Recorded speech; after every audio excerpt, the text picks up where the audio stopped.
I was an ordinary bloke, working an ordinary job, with an extraordinary idea. I was deeply intrigued by the fanciful idea of being able to fly like a bird, without the aid of a plane or helicopter. But not only did I want to fly, I also wanted to reshape how man viewed the concept of flying, by heavily leaning on the brain and body. The idea that our neuromuscular circuitry, which has been hardwired to walking or running, might be reprogrammed to operate comfortably while flying with the help of some power. Prior to inventing a fully functioning jet suit capable of reaching speeds of 100 miles an hour and generating more horsepower than a Bugatti Veyron, I was a Royal Marines reservist for several years and became fully immersed in the belief that the human body and brain could push beyond what was believed possible. I'd crashed through what I'd perceived to be my personal limits to pass the commando course and attain the coveted Green Beret.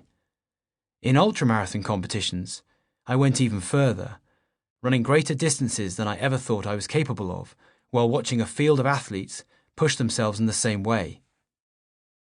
Having eventually left the Royal Marines when the first of my 2 sons was born, I then replaced the military thrashings with another strenuous pastime, an obsession with calisthenics.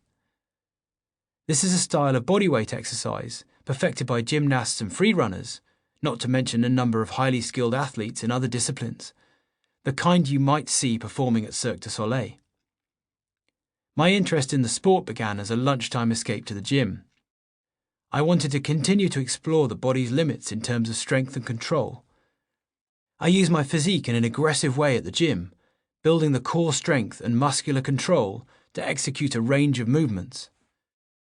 Along with handstand dips and muscle-ups, I was learning how to hold my arms in 2 gymnastic rings before suspending my rigid form in a horizontal position, my body held in place with muscular strength alone, a feat gymnasts call the Maltese cross, not that mine was anywhere near the technical proficiency of a proper gymnast.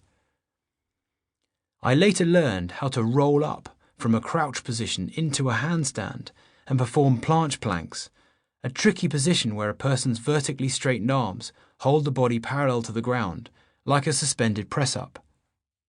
At times, the effort was excruciating, but I usually managed to tap into a well of inspiration.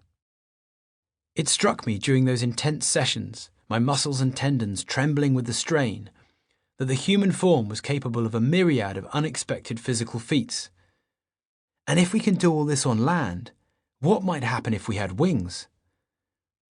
The fictional fabled retellings of previous attempts at handcrafted flight had been tales of disaster, from Icarus, the mythological character who flew too close to the sun in a winged suit made of feathers and wax, to 1981's Condor Man, the goofy Disney superhero played by Michael Crawford of Some Mothers Do Have 'Em fame.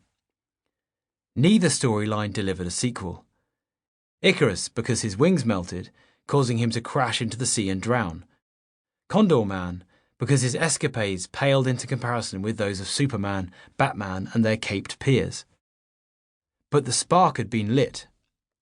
What if I could extend my interest in calisthenics into something more creative? What if I built the right type of wing structure that could generate enough lift for me to lean on instead of a pair of gymnastic rings? What if I linked up my weak arm and chest muscles with the stronger muscles of the back and legs, giving me sufficient power to be able to deflect a man-made replicated wing system? The only way to find out was to investigate nature's solution to the problem, and to my wife Debbie's amusement, I constructed a mood board, pinning photos of swans landing, eagles soaring in thermals, and artistic impressions of pterodactyls to a cork wall in our spare room. Geese, hang gliders, and bats were later affixed to this space. I fantasized about constructing a giant bird-like wing, and as ludicrous as it sounds, attempting to glide it into a headwind from the top of a gentle slope. If I could achieve that, then develop the strength and balance to deflect the airflow and glide further, I could be onto something.